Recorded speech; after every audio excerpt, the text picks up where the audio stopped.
नमस्कार, मैं डॉक्टर रजनी मीना आज की कक्षा बी पार्ट सेकेंड ईयर के पॉलिटिकल साइंस के विद्यार्थियों के लिए आयोजित की गई है। और आज हमारे अध्ययन का विषय है 1935 का भारत शासन अधिनियम। भारत में संवैधानिक विकास की जो प्रक्रिया 1861 से प्रारंभ हुई थी, उसका अंतिम चरण 1935 का भारत सरकार अधिनियम था। और यह अधिनियम जुलाई 1936 में लागू हुआ। इस अधिनियम के प्रावधान कौन कौन से थे, इसके विषय में अब हम चर्चा करेंगे। पहला, एक अखिल भारतीय संघ की स्थापना की जाएगी, जिसमें ब्रिटिश भारत के प्रांतों के अतिरिक्त देशी नरेशों के राज्य भी सम्मिलित किए जाएंगे। ऐसा प्रावधान इस अधिनियम के अंतर्गत किया गया। इस अधिनियम में अखिल भारतीय संघ की स्थापना के लिए केंद्रीय तथा प्रांतीय सरकारों के बीच वैधानिक शक्तियों का बंटवारा किया गया।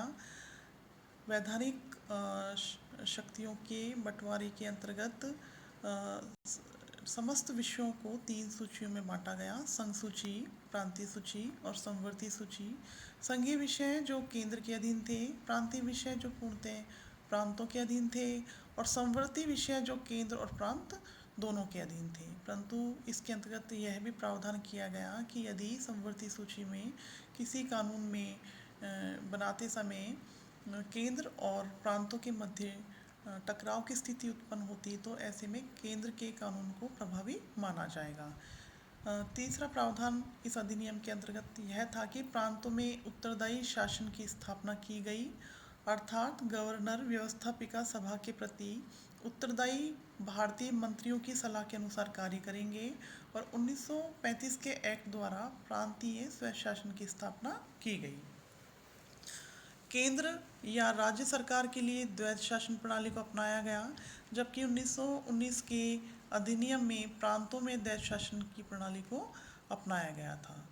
1935 के भारत शासन अधिनियम में केंद्र सरकार की कार्यकारिणी शक्ति गवर्नर जनरल में निहित की गई। भारतीय सरकार अधिनियम 1935 के अंतर्गत एक संघीय न्यायालय की स्थापना भी की गई। एक केंद्रीय बैंक की स्थापना की व्यवस्था भी इस प्रावधान के अंतर्गत की गई। वर्मा और अदन को भारत शासन से अलग कर दिया गया। सिंध और उड़ीसा के 2 नवीन प्रांत बनाए गए और उत्तर पश्चिमी सीमा प्रांत को गवर्नर के अधीन रखा गया।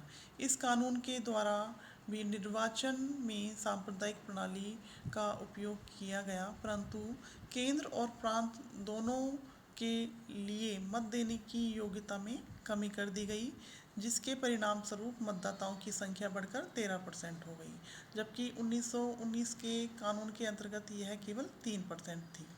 जवाहरलाल नेहरू ने 1935 का जो भारत शासन अधिनियम था, उसके बारे में अपने विचार व्यक्त किए और उन्होंने कहा कि यह अधिनियम दास्ता का घोषणा पत्र है और इस अधिनियम का उद्देश्य भारत सरकार को ब्रिटिश सम्राट के अधीन लाना था।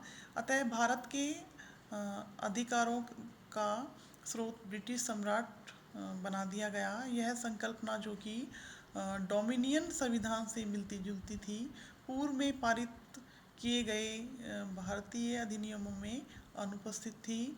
हालांकि 1935 के अधिनियम में प्रांतीय स्वतंत्रता जैसे कुछ उपयोगी और महत्वपूर्ण सुधार शामिल किए गए, लेकिन फिर भी भारत सरकार अधिनियम 1935 भारत के संवैधानिक विकास के इतिहास का वह महत्वपूर्ण बिंदु था जहाँ से पीछे की ओर नहीं लौटा जा सकता था।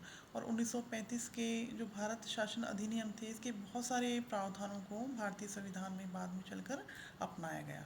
आज की कक्षा यहीं तक। धन्यवाद।